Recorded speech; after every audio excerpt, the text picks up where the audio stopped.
Hello and welcome to another episode of Complete Rider Motorcycle Review. In this episode we take a look at the Honda CT110. In some markets it's called the Cub, but in Australia and New Zealand it's affectionately known as the Postie Bike. This bike has an absolute cult following here in Oz, and we're going to have a look at why this bike is so cool, and then I'll give it a review.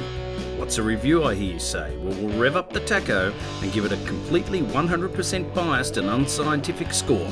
Sorta like this.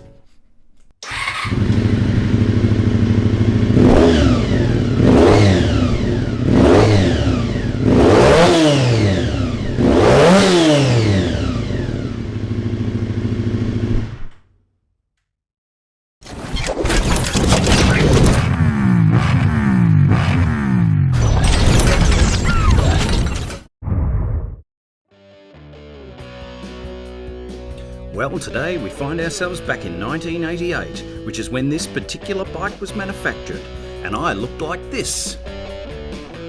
It was also Australia's bicentennial year, where a postage stamp cost 37 cents. Now in 2021, it's $1.10. Eddie Lawson was the 1988 500cc World Motorcycle Champion for Yamaha. The Cosby Show was the #1 TV show in the world, and that didn't turn out too well, did it? Milli Vanilli formed in 1988, and come to think of it, that didn't turn out too well either. But what was great at the time was that Australia Post was buying more and more CT110s, which meant that more and more CT110s were hitting the second-hand market. At their height, Australia Post was purchasing about 2,500 bikes per year, every year, for years and years. That meant that some 2,500 odd bikes, and I'm not saying these bikes are odd, were being snapped up by Aussies to ride. They've been used for commuting, farm work, Uber Eats delivery, world trips, the family people mover, outback adventures and charity rides. You name it, these bikes have done it. And there's heaps that get modified too.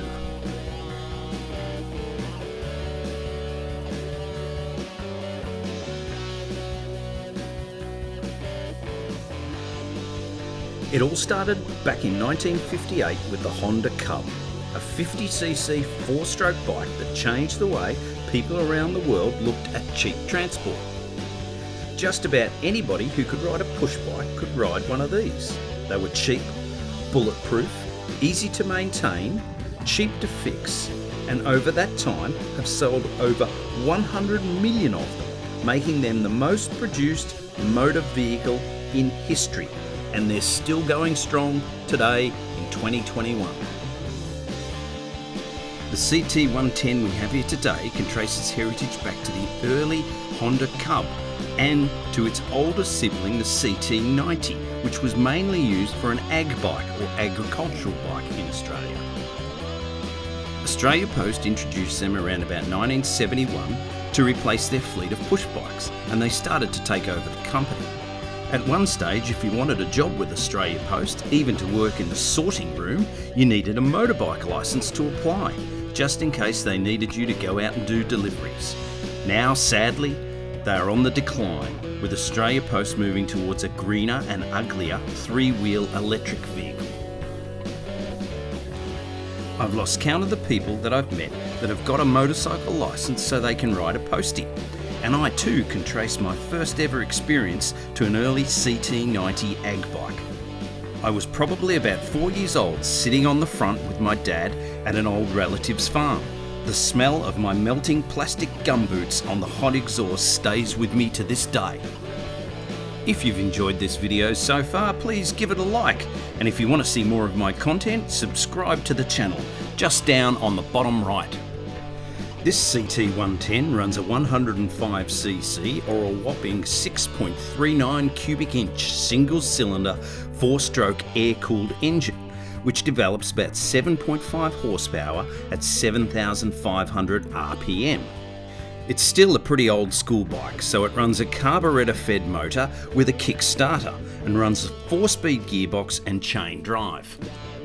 It runs a centrifugal clutch, or what is referred to as a semi-automatic, meaning it has no hand clutch to pull in, but you still need to change gears with your left foot. Interestingly, neutral is all the way down the bottom, and then it's up from there, or down if you use your heel and the rocker type pedal. But you pretty much just need to use third and fourth once you're rolling, as the motor has a ridiculous amount of torque for what it is. It weighs in at a meagre 89.5 kilograms or 197 pounds. Therefore, it's possible it can carry double its own weight with rider and gear. As I upload this video, we're still waiting for the bike to finish the quarter mile. Only joking. But you definitely don't ride one of these bikes for their acceleration. But believe it or not, it will do 80 kilometers an hour or nearly 50 miles per hour downhill on a good day. It has a 5.5 litre or 1.4 gallon fuel tank that sits under the seat, runs 17-inch spoked rims and skinny tyres, and our example today is finished off with classy white walls. Interestingly, for a budget-orientated bike, it has a high-low reduction box. So with the flick of a switch, you could pull a stump out of the ground or climb a steep incline. This option was available on the early bikes, disappeared for a while, and came back many years later. I don't really know why Australia Post would need this though. Maybe for those times when their posties were completely overloaded, like just about every day. A couple of other interesting features on this bike is the fact that not only does it have a centre stand and a side stand, it has a second side stand on the other side as well. I guess that's so the posties can get off either side if they want, but it's certainly a bit weird. They also, still to this day, run a drum brake front and rear. There can't be too many bikes sold in the Western world that still run drums. Crazy. And in Australia, there is only one motor vehicle that can legally ride on the footpath, although I presume you need to be an Australian Post employee to do that. So, what's the pièce de résistance on this little beauty? Well, it has to be the cool, upswept exhaust.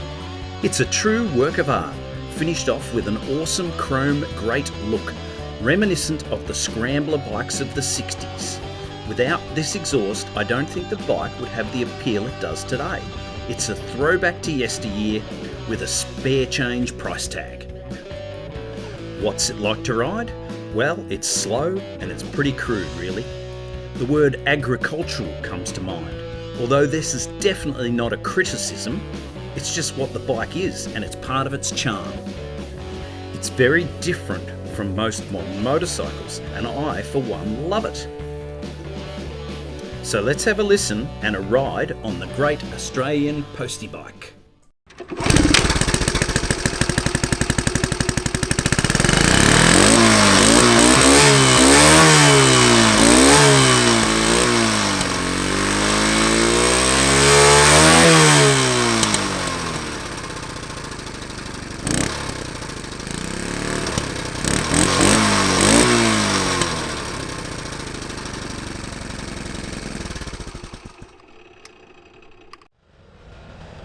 This is pretty much what it feels like to ride.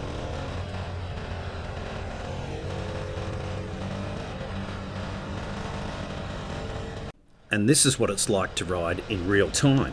And no, it hasn't been slowed down.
And now it's time to give it a review.